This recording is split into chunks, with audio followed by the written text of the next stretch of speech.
I am not afraid of dying. I am afraid of the days I wasted while I was still alive. My name is Henry, and I am 104 years old. People come to see me like I'm some kind of miracle. They sit where you're sitting right now and ask me the same question every single time. What's your secret? They expect me to say something complicated. A special diet, a strict routine, some hidden formula, and for years I gave them exactly that. I told them about my meals, my walks, my sleep.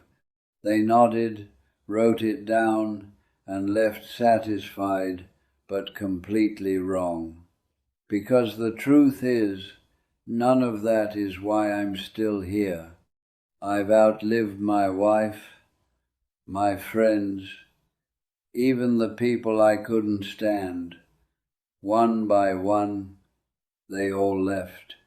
Some were healthier than me, some were stronger, some did everything right, and still they went. So I started asking myself a different question.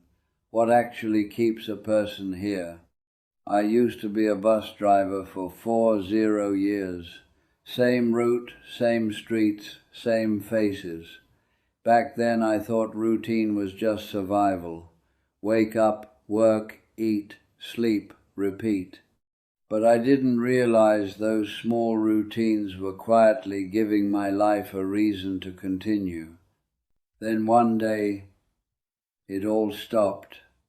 Retirement sounds peaceful until you live it. The first few weeks feel like freedom, then the silence starts to grow. No one is waiting for you, no place needs you.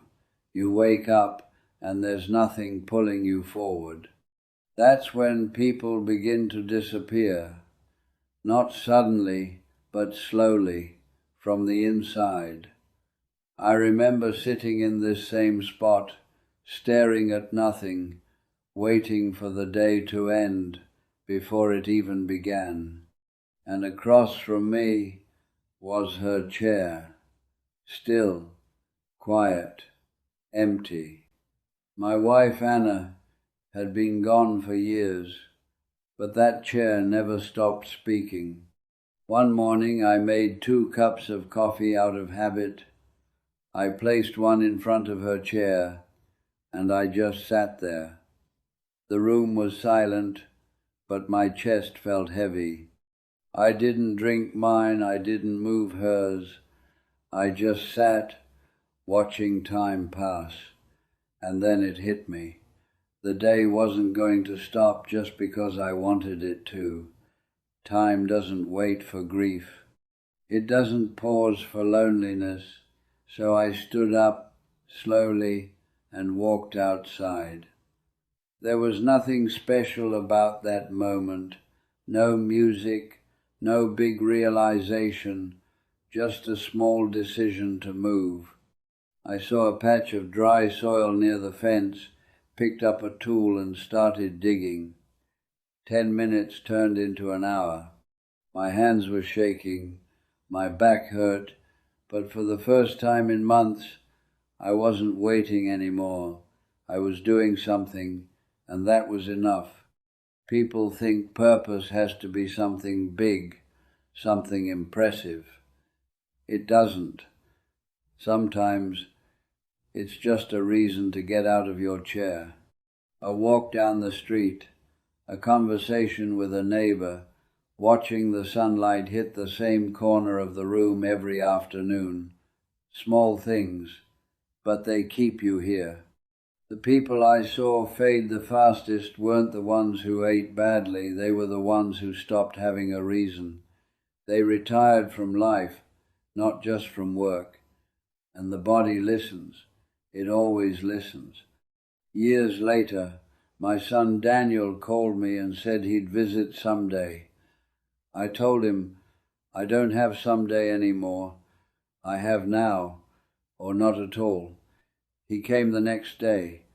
We sat for hours, talking about things we should have said decades ago. He visits often now, and I'll tell you this, having people around you isn't a luxury, it's survival.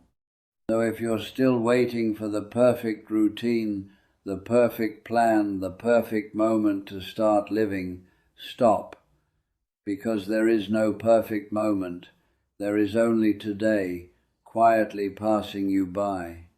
Eat well if you can, move when you're able, but more than anything, find a reason to wake up tomorrow, even if it's small, even if it doesn't make sense to anyone else. Because a man doesn't live long because of what he eats. He lives long because he still has something to live for. My name is Henry. I am 104 years old. And if I've learned anything, it's this. Don't just survive your days. Live them before they quietly disappear.